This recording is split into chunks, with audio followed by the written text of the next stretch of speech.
Climbing it was the only option. Hope threw himself upward. His blanket strips caught the wire but held. He swung the leg over, shifted his weight, and dropped to the ground outside. His coat tore, but he was free. Harry went next. He slowed halfway. His clothing caught in the wire. Hope looked back and saw him stuck at the top. Shots rang out from the tower. Dirt kicked up around them. Without hesitation, Hope ran back. He grabbed Harry by the arm and pulled hard until the fabric ripped loose. Harry tumbled over the side. Jason climbed last. He cleared the top as the gunfire grew closer. By now, the tower shad confirmed movement. Orders were shouted into radios. Sirens changed pitch. The escape was no longer hidden. Hope hit the ground running. He sprinted toward the open field beyond the fences. Harry struggled behind him, limping from the fall. Jason was slower still. The gunfire followed them into the dark. The escape had begun. Every second from that point forward would decide whether they live or die. Now the second fence was behind them. Ahead lay open fields. Floodlights were out, but the towers had already fired. Radios crackled across the unit. Officers were moving. Tow block every exit. Hope didn't slow. He sprinted into the dark. He knew their response. Within minutes, a 5 men on a perimeter would be sealed. Patrol cars, dogs, and armed teams would close the area. If he didn't clear that line in half an hour, he would be caught. Harry was struggling after his fall. His limp slowed him. Jason was further behind, winded and out of rhythm. Hope pushed forward alone. He had no choice. The ground was flat and exposed. Every step felt visible. Shots cracked from the towers. Some struck dirt within yards of him. He kept his pace, focusing only on distance. Behind him, officers shouted to hold the line. Within minutes, searchlights mounted on vehicles swept across the field. Engines roared. The sound of dogs carried in the air. Hope veered toward the power lines he had memorized from the map. They would guide him north toward Houston. Crossing the fields, he kept moving. He didn't stop for Harry or Jason. He didn't look back at the towers. The plan allowed no time for hesitation. The perimeter was forming. Officers spread along the outer roads. Patrols set positions at intersections. Radios confirmed sightings. The net was almost closed. Hope ran harder. He had trained for this exact moment. 5 and 30 minutes was the rule. If he could stay ahead of the dogs and reach the highway, he would be outside the net. The lights of Highway 288 came into view. Cars moved along it. Unaware of the escape underway less than a mile away, Hope dropped low and crawled the last stretch, keeping his body below the headlights. When a gap opened, he crossed on all fours. From a distance, he looked like an animal moving through the grass. No vehicle stopped. No officer fired. Once across, he stood again. The 5-mile line was behind him. The prison was still in chaos, but he was out. Harry and Jason would not make it. They were caught within the search stone in the following days. Hope was the only one who cleared the perimeter. From that moment, he was officially a fugitive. Hope cleared the highway and kept running. He didn't stop until the lights of the prison were far behind. By then, the dogs were loose and vehicles were calming the area, but he was already outside the net. He moved cautiously through back roads and brush until morning. At first, he had nothing but the clothes on his body and the cutters he had carried out. No food, no money, and no safe place to hide. Within a day, he made his first move. On a rural road, he flagged down an elderly man driving a pickup. When the man stopped, Hope climbed inside and ordered him to drive. He didn't have a weapon, but he acted as if he did. The man complied. Hope took his wallet and the truck, leaving him on the roadside. The wallet gave him a small amount of cash. It wasn't enough. He needed more to stay ahead of law enforcement. In a nearby town, he walked into a store he had robbed before prison. At the counter, he pulled out a BB gun he had bought from a local shop. It looked real, and that was enough. He ordered the clerk to empty the safe. The money went into a bag. He left before alarms could trigger air response. It worked. He repeated theme that at other stores across Dallas and later in Memphis. Quick entries, fast demands, cash taken and out.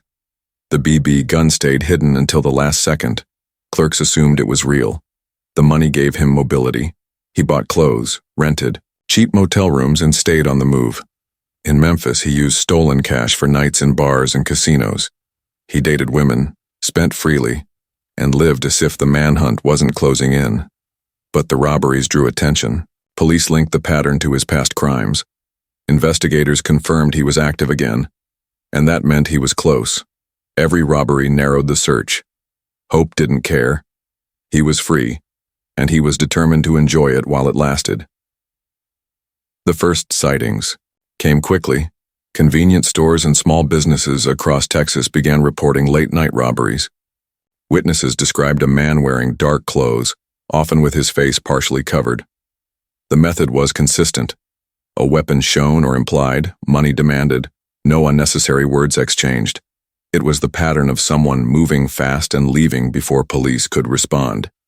Investigators compared the reports. The height, the build, the mannerisms all pointed to Hope. Surveillance footage from grainy cameras supported the link. Each new robbery confirmed that the escapee was still out there and still desperate. Evidence started to accumulate. One stolen car was abandoned outside of Dallas, and another was later discovered in Tennessee. Fingerprints inside the second vehicle matched Hope's prison records. That gave investigators a clear sign. He had made it out of Texas and was heading east. By the time they traced him to Memphis, the operation had shifted. Local police joined state investigators, hotels, rental agencies, and pawn shops were canvassed. Hope had to keep moving, but his trail was visible to anyone piecing it together step by step. The key break came from a phone call. Hope had reached out to a woman in Dallas. Records showed he was using peonies in Memphis to contact her. Surveillance teams zeroed in on that link. When she agreed to cooperate, they asked her to page him. Hope called back. He told her he was at a club called Denim and Diamonds. He even described what he was wearing: a cowboy hat, jeans, boots, and a western shirt, and said he was driving a Jaguar. It was a mistake that would end his run. Agents moved quickly. They located the Jaguar parked outside the club and punctured the tires to stop him from fleeing. They coordinated with local officers, set positions, and prepared to move in. Inside, the nightclub was packed. Music and crowds worked both, for and against the arrest. Hope blended in, but the noise also let officers close the distance without being noticed. Step by step, they moved through the crowd until they had him in sight. When the order came, they acted at once. Hope resisted, trying to pull free, but the struggle lasted only seconds. He was wrestled to the ground and handcuffed on the floor of the club. After 90 days on the run, Dennis Wayne Hope's escape was over. When Dennis Wayne Hope was taken into custody in Memphis, the U.S. Marshals wasted no time.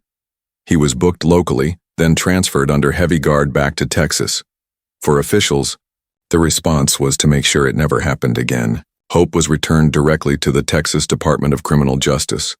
From the moment he arrived, his status was clear: escape risk, high threat. He wasn't placed back in general population. Instead, he was escorted into solitary confinement, the administrative segregation wing known for holding the most dangerous inmates in the state. The conditions were strict and absolute: a small concrete cell roughly 6 by 10 feet, a steel door with a narrow slit for food, one bed, one toilet, and little else. Lights remained on around the clock. Time outside the cell was limited to 1 hour a day in Asmal cage yard, and even that was incomplete isolation. Contact with others was minimal. Meals were slid through Theslot. Movement inside the prison meant full restraints: handcuffs, waist chain, leg irons, and armed escort. Every interaction was controlled and every privilege stripped. The official reason was security. After 90 days on the run, robbing businesses and stealing vehicles, Hope had shown he could outmaneuver law enforcement. The state decided he would not get another opportunity. Years passed in this cycle. What was meant as a precaution became permanent. Solitary confinement became his world. By the mid-2000s, Hope had been locked in isolation for more than a decade, one of the longest continuous solitary confinements in Texas. By 2017, Dennis Wayne Hope had spent more than 23 years in solitary confinement. Hope began to argue that this was not punishment anymore. It was torture. From his cell, he started writing legal filings. Over time, his claim reached the courts that his prolonged isolation violated the 8th Amendment ban on cruel and unusual punishment, and the 14th Amendment's guarantee of due process. The lawsuit attracted attention. Prison experts noted that long-term solitary confinement had devastating psychological effects. Studies showed that extended isolation caused depression, hallucinations, anxiety, and in some cases, permanent mental damage. Hope's case put Texas in the U.S. spotlight. Few states in America kept men in solitary for so long without review or chance of release. In his filings, Hope detailed his conditions. He described living in a cell where he could take only a few steps in each direction. He explained that he had no access to meaningful rehabilitation, no opportunity to re-enter the general prison population, and no clear path out of solitary. He argued that he had been effectively sentenced to live the rest of his life alone in a box. November 26, 1994, Thanksgiving weekend, the Darrington unit south of Houston, Texas. At 9:15 p.m., the entire prison went dark. The lights snapped off. Alarms roared through the cell blocks and officers rushed toward the towers with rifles drawn. Inmates yelled from their cells, the chaos building. In that moment, 3 men were already in motion. They had been waiting for this night, counting every patrol, every shift change, every gap in the system. Their plan was direct: cut through the first fence, scale the second, and run before the guards could surround them. It was a gamble few had ever attempted at Darrington, one of the most violent units in Texas. By the end of the night, 2 men would be dragged back in chains, but the third one would make it further than anyone thought possible. His name was Dennis Wayne Hope, 22 years old, serving an 80-year sentence for armed robberies. The state of Texas had decided his life would end behind razor wire. But on that night, he proved them wrong. This is the story of how Dennis Wayne Hope broke free from one of Texas's most secure prisons, evaded a statewide manhunt, and forced the system to chase him across state lines. Dennis Wayne Hope was 22 when the bus carried him south to Darrington unit. He'd been convicted of aggravated robbery. The judge gave him 80 years. There was no realistic chance of parole. The prison was known across Texas. More than 2,000 inmates were housed there. Many were serving life or decades for violent crimes. Officers warned new arrivals that Darrington was not a place to make mistakes. The reception was immediate. Prisoners shouted at the new men as they walked in. They called them fresh meat. They made threats from the runs. Hope kept his eyes forward. He followed the line through intake. His head was shaved. He was given state clothes and a number. He was assigned to a cell and quickly learned the rules. Do not stare at another inmate. Do not touch property that is not yours. Walk in line. Carry your tray level. Those who broke the rules were tested or attacked. Hope stayed quiet and watched. He worked in the kitchen. The job meant long hours, but it gave him movement and routine. He learned schedules, delivery times, and the pattern of officers on shift. There he met another inmate, Harry Decker. He was older and calm, headed his work without trouble. Hope respected that. Hope filed an appeal to reduce the harsh. He spent time in the law library, but nothing changed. The appeal was denied. The sentence remained. That night he lay in his bunk and realized he might never leave prison alive. Life inside Darrington was designed to break men down. The schedule never changed. Wake up before dawn, count, line up, eat, work, count again. It repeated every day. The unit was surrounded by fields and guard towers. Armed officers watched from above 24 hours a day. Floodlights covered the fences at night. Razor wire lined every barrier. The message was clear. No one leaves. Inside, the violence was constant. The cell blocks held gangs that controlled drugs, money, and protection. Disputes over debts ended with knives made from steel or sharpened wire. New inmates were tested as soon as they arrived. Those who failed to stand their ground were exploited. Hope kept to himself. He stayed out of arguments and avoided gambling. He worked in the kitchen and learned that routine gave him some safety. He moved food, scrubbed pans, and hauled boxes. It was hard work, but it kept him away from the worst of the cell B block politics. Harry Decker worked beside him.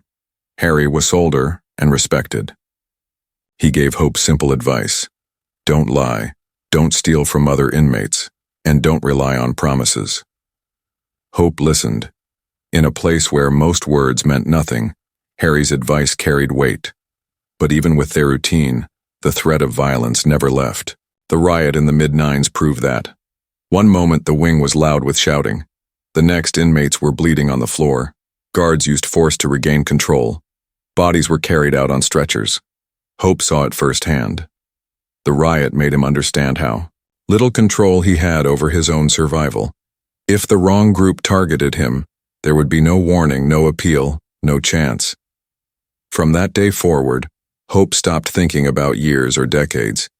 He began to think about opportunities. He didn't know how or when, but he knew he had to find a way out. He began by collecting information. Every movement inside the unit followed a pattern, and Hope paid attention to all of it. He watched how long the chow hall doors stayed open during mealtimes. He counted the minutes between tower checks. He timed the shift changes of officers at the perimeter. The prison had a standard response whenever an escape was reported. Sirens went off. The towers locked their sights on the fields, and a 5mm perimeter was thrown up around the unit. Patrol cars and tracking dogs covered the area.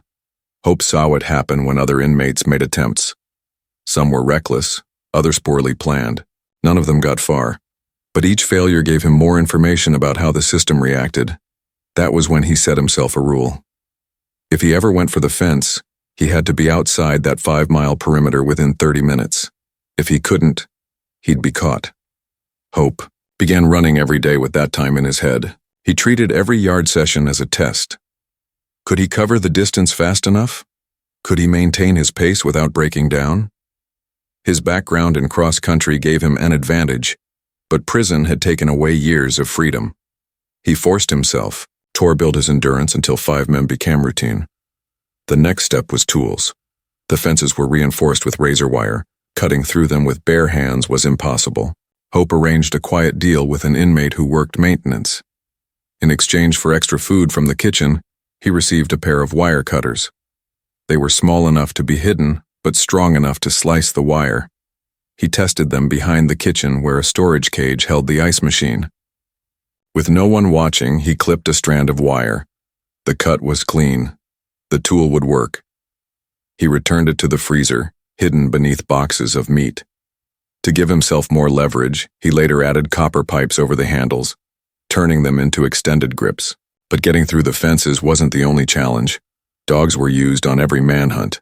Hope prepared for that as well. He cut strips of prison blankets to tie around his legs, both as padding against razor wire and as a way to mask his scent. He stole socks from the laundry and filled them with cayenne pepper from the kitchen. He believed Thespis would throw off the dogs long enough to buy distance. The escape route came together by chance. One afternoon in the chapel, he picked up a church brochure left on the floor. On the back was a map of the area surrounding the unit. It showed roads, landmarks, and asset of power lines that ran toward Houston. That map gave him the missing piece, a clear route once he was outside the wire. He studied it carefully. The objective was simple: clear the fences, sprint past the 5mm search perimeter, and cross Highway 280 before the net was fully locked down. Once past the highway, he could follow the power lines north away from the prison. Hope shared his plan with Harry Decker.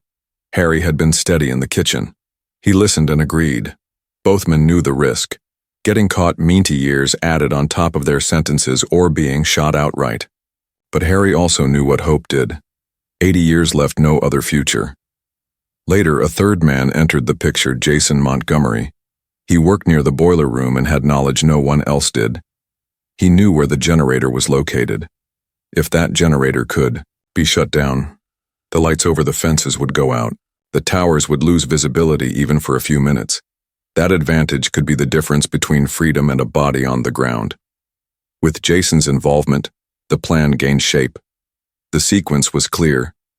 Take out the power, cut through the first fence, climb the second, and run until the 5-man perimeter was behind them. By late 1994, the planning was finished.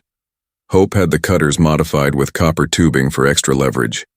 He tested them on a hidden fence behind the kitchen. The wires snapped clean. He knew they would hold. The blankets were cut into strips. Each man had a set toe wrap around his legs and waist before climbing the razor wire. Socks filled with cayenne pepper were ready, meant Toby pulled on over their shoes before the run. Hope stored them in a box in the kitchen, mixed in with old laundry that no officer checked. Every piece of equipment had a hiding place. The cutters stayed inside the freezer, buried under frozen meat. The blankets were rolled and kept behind a stack of Emma handles. Nothing was left in cells where a random search could uncover them. Timing was rehearsed in silence. Hopper and Daly in the yard. Pushing himself until 5 miles in under 30 minutes was a guarantee. Harry kept pace as best he could. Slower, but committed. Jason, who wasn't a runner, was told to focus on his role with the power. The escape would not happen on a normal weekday. Hope chose Thanksgiving weekend. Fewer ranking officers would be on duty. The night shifts would be handled by staff who wanted nothing more than a quiet post and a quick relief at dawn. In the week leading up to the attempt, Hope watched for changes. He studied tower rotations and head counts, making sure no new measures had been added. He double-checked the path from the kitchen to the yard, noting every gate and lock they would pass through. The last 2 nights before the attempt, Hope barely slept. He knew there would not be another chance if this failed. The cutters could not be replaced. The plan was already whispered about more than once. If an officer caught a hint of it, the lockdown would be immediate. By Saturday evening, November 26th, everything was set. The tools were hidden in their spots. The route was memorized. Each man knew his task. When the lights went out, they would move. Saturday, November 26, 1994, Thanksgiving weekend. The prison was quieter than usual. Senior staff. The state of Texas responded that his placement was justified. Hope, they argued, remained an escape risk because of his history. They claimed he posed a continuing threat to security, and the only way to contain that threat was indefinite segregation. The case moved through federal courts. In 2022, the U.S. Fifth Circuit Court of Appeals considered his appeal. The court did not dismiss his claims. Instead, it acknowledged the seriousness of keeping a man isolated for more than 2 decades. The judges ruled that his lawsuit had enough weight to proceed, a rare win for a prisoner challenging solitary confinement. Hope's case then reached the U.S. Supreme Court in 2023. His lawyers asked the justices to rule on whether such extreme long-term isolation was unconstitutional. The court declined to take the case, leaving the Fifth Circuit's limited ruling intact. Still, for Hope, it was proof that his voice had reached the highest court in the country. Even though no sweeping decision came down, the case shined a light on a system that had gone largely unquestioned. Advocacy groups pointed to Hope's situation as an example of how solitary confinement could become permanent punishment without oversight. Today, Dennis Wayne Hope remains locked away, his world confined to a space no larger than a parking spot. But his story continues to echo far beyond those walls. And with that, we've reached the end of this story. If you liked it, don't forget to like, subscribe, and share. It really helps the channel bring more stories like this to